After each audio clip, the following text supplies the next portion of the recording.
Commentaire de saint Thomas d'Aquin sur l'Épître aux Romains, chapitre 6, versets 4 et suivants.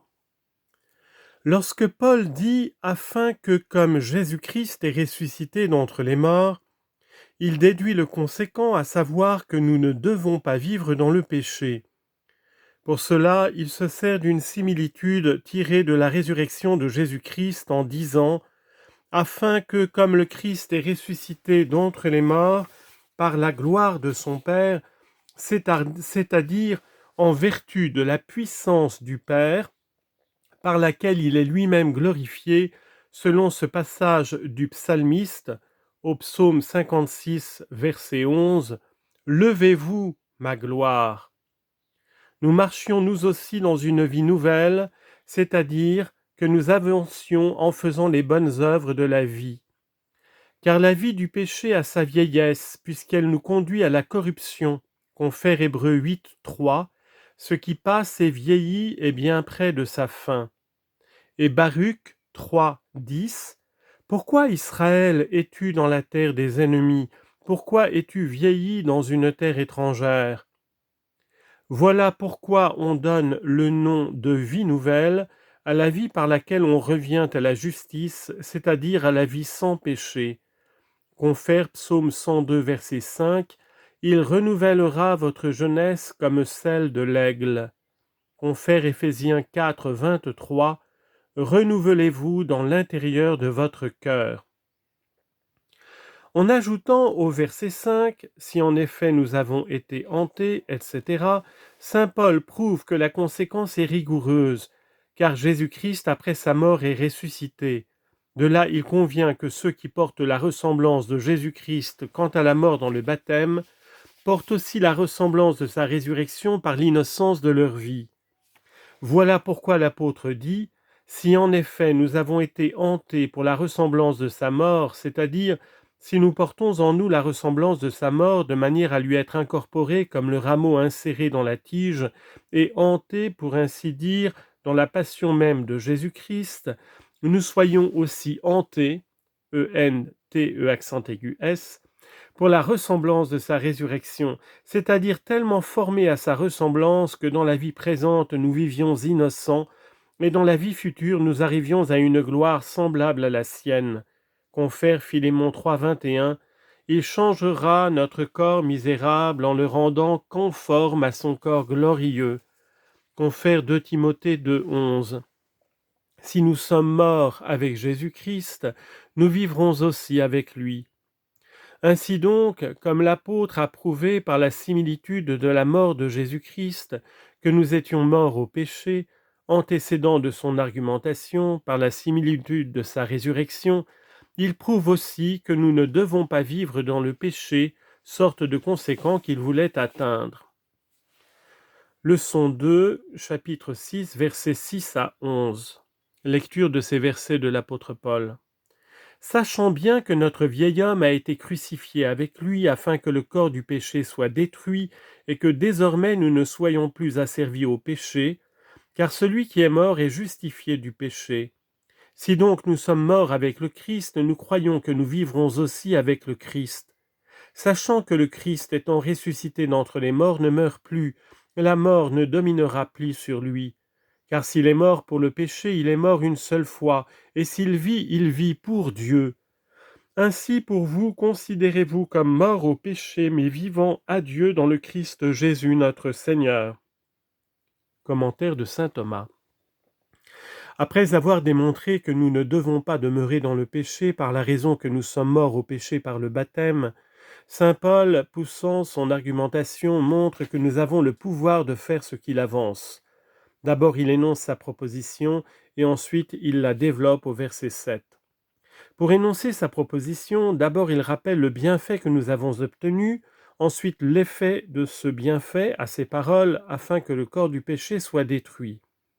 Il dit donc, « J'ai avancé que nous devions marcher dans une vie nouvelle, à savoir en nous éloignant du péché. » Et pour que nul ne dise que cela est impossible, il ajoute « Sachant bien que notre vieil homme, c'est-à-dire la vieillesse que le péché a amenée dans l'homme, a été avec lui, à savoir avec Jésus-Christ crucifié, en d'autres termes, a été frappé de mort par la croix de Jésus-Christ. Car ainsi qu'il a été dit plus haut, la vieillesse de l'homme a été introduite par le péché, en tant que par le péché le bien de la nature est corrompu.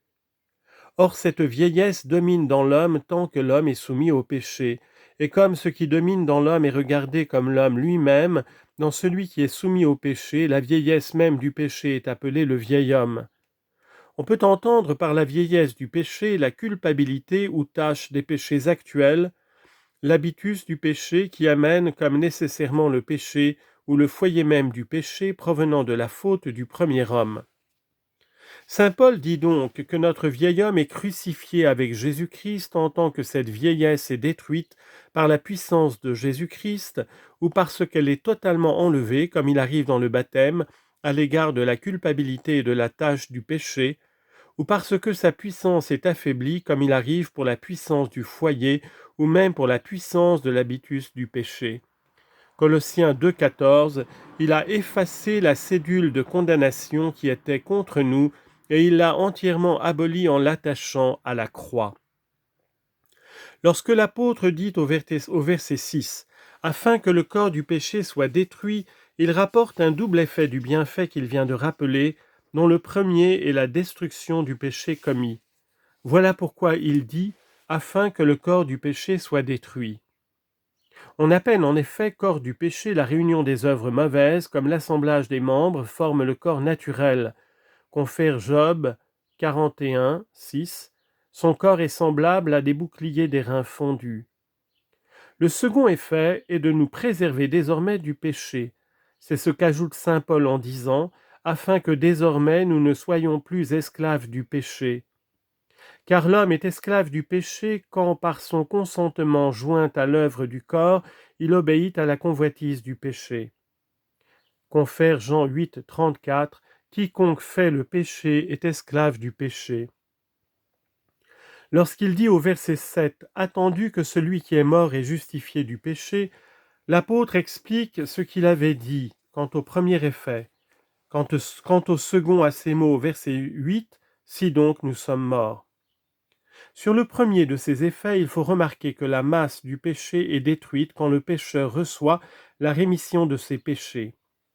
Saint Paul montre donc la destruction du corps du péché en disant « Attendu que celui qui est mort, à savoir par le baptême où nous mourons avec Jésus-Christ, est justifié du péché, c'est-à-dire passe, après que ses péchés sont remis, à l'état de justice. » Confère 1 Corinthiens 6, 11 « Vous avez été autrefois tels, mais vous avez été lavés. » Ainsi donc, de ce que par la croix de Jésus-Christ l'homme meurt au péché, il s'ensuit qu'il est délivré du péché et par conséquent que le corps du péché est détruit. Quand saint Paul ajoute au verset 8 « Si donc nous sommes morts au péché », il fait voir le second effet qui est la conformité de la vie de Jésus-Christ. Voici son raisonnement.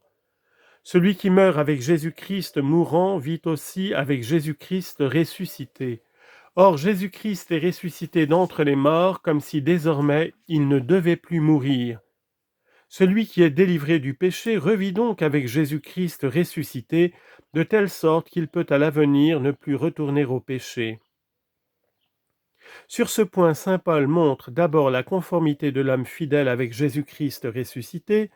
Deuxièmement, il exprime la condition de la vie du ressuscitant à ces mots, au verset 9, « sachant bien que Jésus-Christ est ressuscité d'entre les morts ». Troisièmement, il détruit la conséquence proposée à ces autres, au verset 11, « estimez-vous vous-même ». Il dit donc, « Si nous sommes morts avec le Christ, c'est-à-dire si par la vertu de sa mort nous sommes morts au péché, verset 8, nous croyons que nous vivrons également avec le Christ, à savoir à la ressemblance de sa vie. Nous vivrons, dis-je, sur la terre de la vie de la grâce, et dans le siècle futur de la vie de la gloire. » Confère Éphésiens 2,5, « Lorsque nous étions morts par le péché, il nous a rendus tous à la vie en Jésus-Christ. » En ajoutant au verset 9, « Sachant bien que le Christ ressuscité d'entre les morts ne meurt plus », l'apôtre exprime la condition de la vie du ressuscité. Et d'abord il l'énonce. Secondement, il le démontre lorsqu'il dit au verset 10 « Car s'il est mort pour les péchés ». Il dit donc d'abord, nous croyons ce qui vient d'être dit, sachant bien que le Christ ressuscité d'entre les morts ne meurt plus, mais vit d'une vie éternelle. Confère Apocalypse 1, 18, j'ai été mort, mais je suis vivant dans les siècles des siècles. Bien plus, la mort n'aura plus d'empire sur lui. La mort qui a puissance sur l'homme non seulement lorsqu'il meurt par la séparation de l'âme d'avec le corps, mais avant même qu'elle frappe quand il souffre la maladie, la faim, la soif et d'autres calamités qui nous conduisent à la mort. Mais la vie de Jésus-Christ ressuscité est délivrée de toutes ces misères. Aussi le Christ n'est point soumis au domaine de la mort, mais plutôt il domine sur la mort. Confère Apocalypse 1, 18, il a les clés de la mort et de l'enfer. Lorsqu'il dit au verset 10, s'il est mort pour le péché, il prouve sa proposition, à savoir que Jésus-Christ ressuscité ne meurt plus, et cela de deux manières, par une raison prise du côté de la mort qu'il a soufferte, au verset 10, car s'il est mort pour le péché, il est mort seulement une fois, parole qu'il ne faut pas entendre en ce sens qu'il soit mort pour le péché qu'il aurait commis lui-même ou dont il aurait contracté la souillure, puisque le péché n'a pu en aucune manière se rencontrer en lui. 1 Pierre 2, 22, il n'a commis aucun péché. Mais on le dit mort pour le péché de deux manières. Premièrement, parce qu'il est mort pour détruire le péché, confère 2 Corinthiens 5, 21, celui qui n'a pas connu le péché, Dieu l'a traité à cause de nous, comme s'il eût été le péché même, c'est-à-dire l'a fait victime pour le péché. Secondement, parce qu'il est mort dans la ressemblance de la chair du péché, c'est-à-dire dans une vie passible et mortelle. Aussi saint Paul dira-t-il ci-après, Romains 8, 3, Dieu a envoyé son propre Fils revêtu d'une chair semblable à la nôtre. À ces deux points de vue, on peut conclure que le Christ est mort une fois en ce qu'il est mort au péché. Car quant à la première raison, il est évident que par une seule mort, il a détruit toute espèce de péché, comme il est dit en Hébreux 10, 10, par son oblation faite une seule fois, il a consommé pour toujours notre sanctification. Il n'y a donc plus désormais de nécessité pour lui de mourir pour le péché.